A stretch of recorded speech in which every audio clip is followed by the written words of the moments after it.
and common prosperity in line with the vision of Sustainable Development Goals. I'm grateful to be here with our valuable partners, of whom many are represented in this great assembly today, for the constructive role they are playing in Somalia's successful journey to full recovery from a very difficult past. We are also grateful for the role of the United Nations has and continue to play in Somalia's development journey on the ground. We are committed to working with the United Nations to advance our inclusive national development agenda. Indeed, Somalia is a great example of the importance and success of the international multilateral system, as it has been benefited from the support of both the United Nations and its member states bilaterally. Somalia's road to recovery, led by its resilient people and government, has come a very long way, and yet we cannot be blind or remain silent on the discontent with the rise in inequality, poverty, and division caused by unfair globalization, which has become dominant in the world today. Without doubt, inclusivity in all its manifestations must come to the fore if we are to succeed in galvanizing multilateral efforts for global security, poverty eradication, quality of education, and climate action alongside the other development priorities. Mr. President, Somalia is also playing a key role in the Horn of Africa's socio-economic development, and we are confident that the cooperation between the Horn of African countries will enhance economic development, political stability, social, cultural connectivity, and most importantly, security cooperation among the countries in the region. Horn of Africa region offers unrivaled opportunities for economic development and growth for its people if we can further strengthen the political, social, and economic ties between our countries, people, because we have many friends who are supporting us all along the way for the interest of peace and security in the wider world, and we thank them.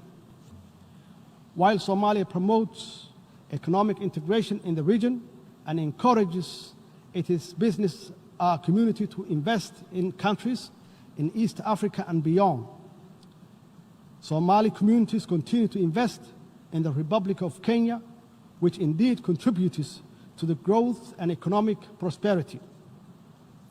Somalia and Kenya are neighbors on the Indian Ocean coast of East Africa who enjoy peaceful and friendly relations. We owe much to Kenya for their steadfast support for Somali's people over the years. While our overall relations are excellent, our maritime boundaries has never been delimited and is the subject of disagreement between our two sister states. Bilateral negotiations did not achieve an agreement in the past. In order to obtain peaceful and equitable settlement in 2014 and in conformity with international law, Somalia instituted proceedings before the International Court of Justice, the highest legal authority of the United Nations. We are very pleased that the court found that it had jurisdiction to resolve the dispute and that it scheduled final hearing on the merit of the case for the first week of November this year. Somalia, as a member of the United Nations and a party to the statute of the court, is committed to seeing this judicial settlement process through to its end. Somalia has pledged to comply with the court's final judgment and to accept the boundary that is delimited by the court. As a matter of international law, the court's judgment will be binding on Kenya as well. And we trust that when that judgment is issued and the boundary is established, a lasting settlement of this long-lasting dispute will finally be achieved. In addition, on September 3, 2019, Peace and Security Council concluded that African Union is not empowered to intervene in this case before the court. Mr. President, I would like to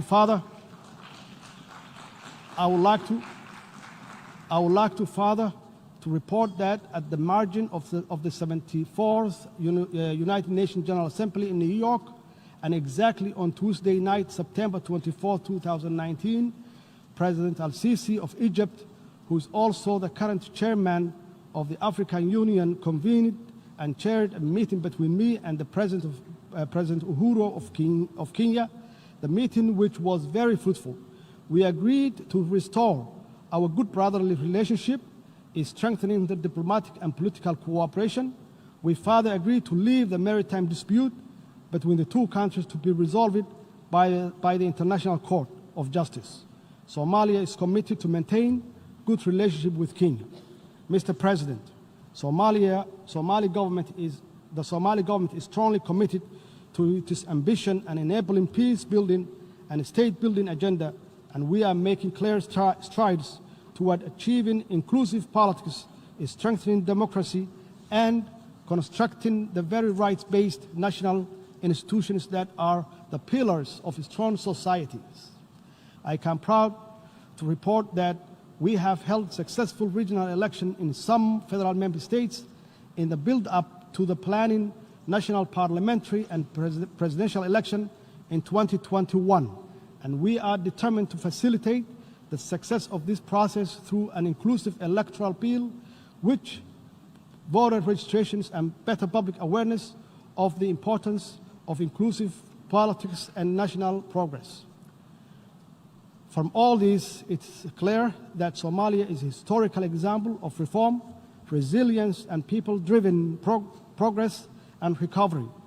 Today, our national discussions focuses on how to deliver inclusive politics, public services, financial and economic reforms, growing the economy, good governance, advancing regional cooperation, and how to finally defeat the threat of al-Shabaab terrorism organizations with our valuable partners at home and abroad. Security has been our government's focus and greatest public expenditure since taking office, because everything else, including poverty eradication, quality education, climate action, depends on it. We, alongside our international partners, are working tirelessly to rid the last pocket of violent extremism and their terrorist activities from Somalia.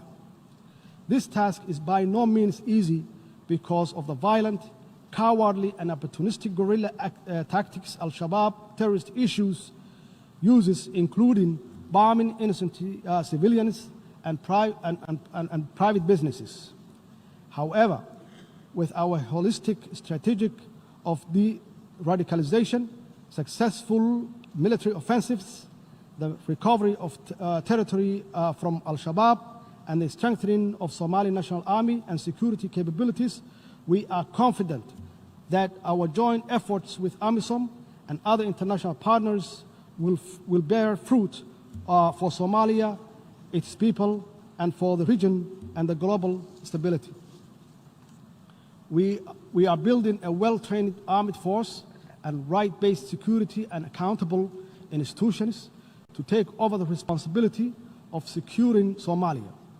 Our government, in partnership with AMISOM and other key international supporters, is working hard to achieve this through transition plan in line with the national security architecture. In this regard, I wanted to thank the brave Somali security force, men and women, all the troop contributing countries of African Union, with AMISOM and all our international partners that support the security operations in different and important ways. By no means are these comprehensive reforms easy, but with commitment and absolute determination, we have biometrically registered all the Somali National Army and the human resources audit of the wider security sector in its entirety will be completed shortly. The biometric registration enabled the government to eliminate ghost workers, assess operation readiness of the security personnel, and make cost saving that will be used elsewhere to further strengthening security for the Somali people. I'm convinced Somalia's successful security sector reforms will provide us with the best possible security apparatuses to safeguard the well-being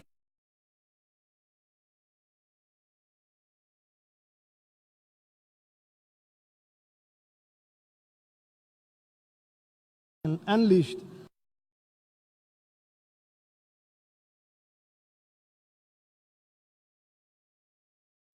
on education, and most certainly galvanizing our multilateral efforts for any development anywhere must start with national and international support for education in all its forms.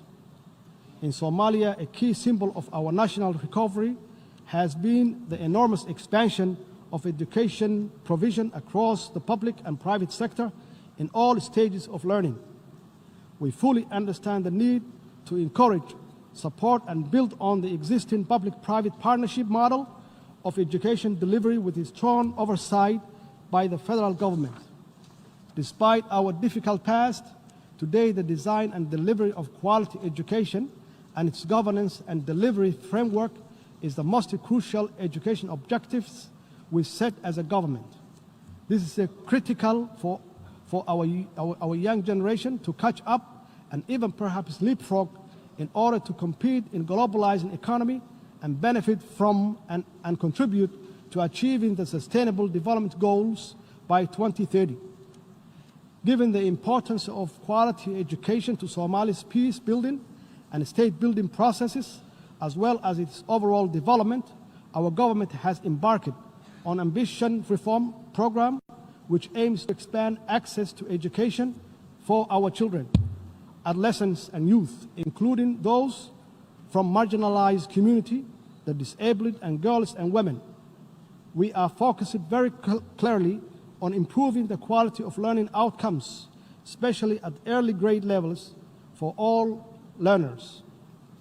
We are also committed to increasing enrollment rates, ensuring the market relevance of learning opportunities to sustainably grow the economy in creating much-needed jobs and injecting further confidence in our people and country's prosperity and prospects. On the practical note, the Somali government is in the process of developing an inclusive and relevant national curriculum alongside rehabilitating all public schools while working hard to establish technical vocational schools and invest in the next generation of teachers and leaders in our schools. For the 5th year in a row, Somalia held the national exam successfully, and most of our students, including those that had disabilities such as blindness, participated and succeeded. We are proud of them. We are proud of them all, and will continue to improve their learning opportunities and employment prospects through better policies, stronger partnerships, accessible facilities, and educational leadership. To strengthen quality education globally, we must all share good practices, transfer successful policy, and make the necessary link between education, opportunities, and international peace, security, and development. Mr. President, Somalia is very committed to improving the status of the country's environment and to promoting community resilience for both present and future generations.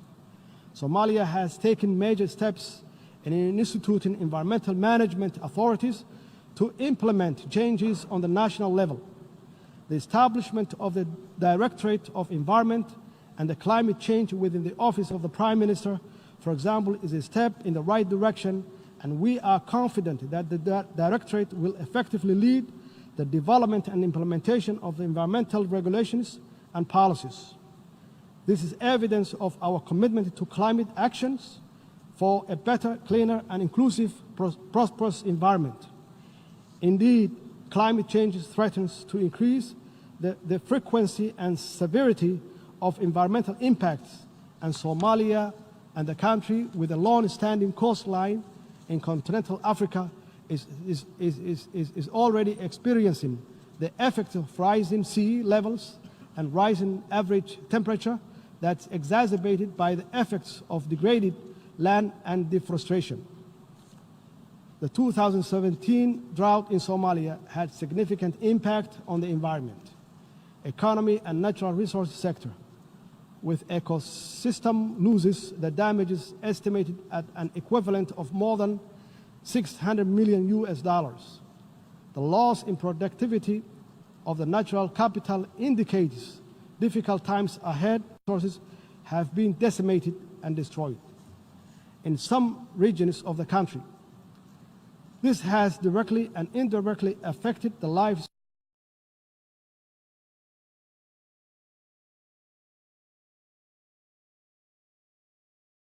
Due to this vulnerability, Somalia's economy could take much longer to recover, given that it's continued to suffer the repetitive occurrences of climate-related hazards.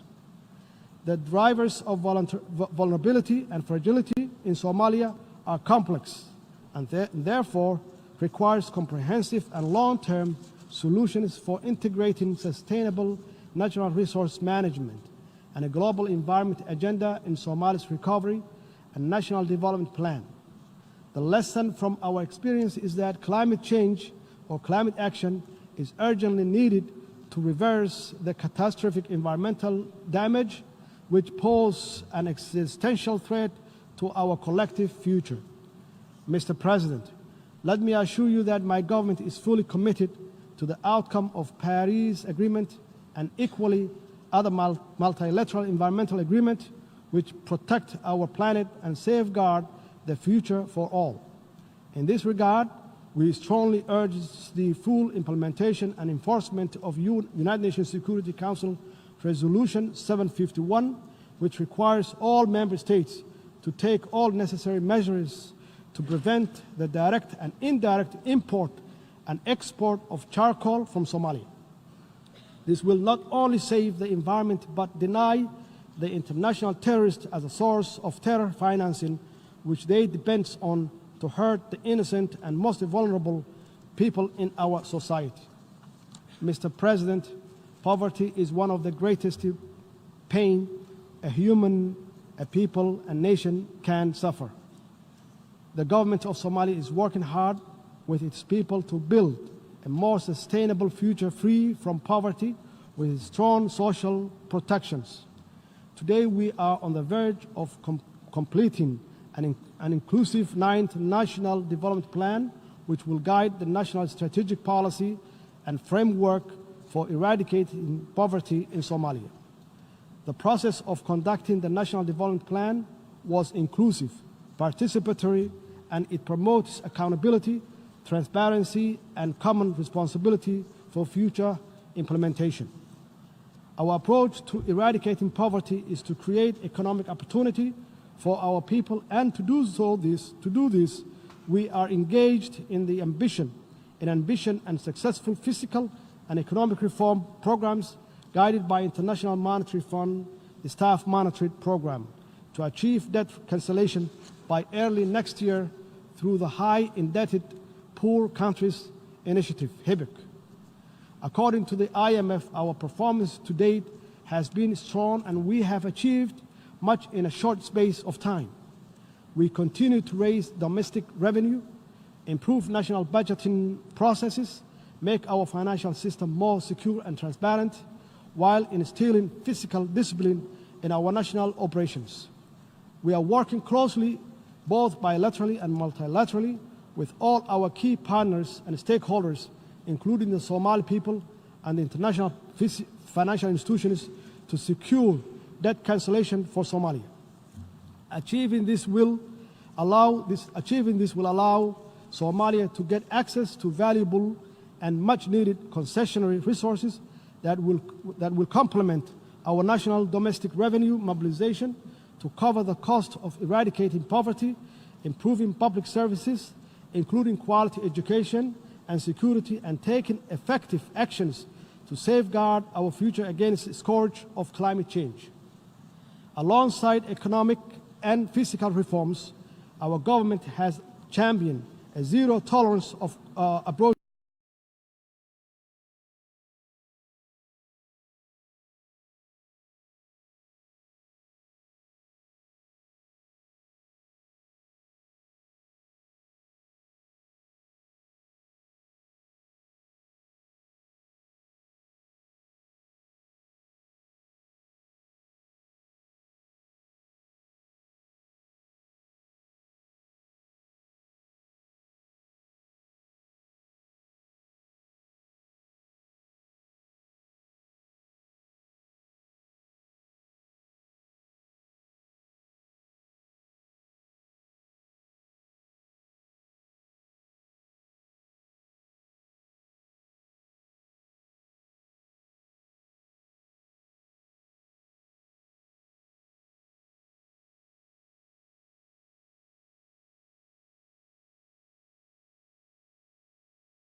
of corruption so that every dollar is spent on the public goods. If we are to eradicate poverty, we cannot afford to lose a cent to corruption. Accordingly, we must always ensure value for money in public expenditure and tackle corruption head on. This is why I signed the historic anti-corruption bill last week, and my government is determined to deliver on its content for the people of Somalia. Mr. President, let me conclude by reiterating Somalia's strong support for galvanizing multilateral effort for poverty eradication, quality education, climate action in all its forms. In this globalized age of uncertainty, common threats and opportunities, we must all be in this together to achieve common progress and inclusive prosperity. Our global journey to sustainable development may be long, but every step we take together will be rewarded with a stronger society, a more equitable and connected world, and a community of nations is strengthening and empowering through this collaboration. I thank you, Mr. President, and I thank you all in this assembly.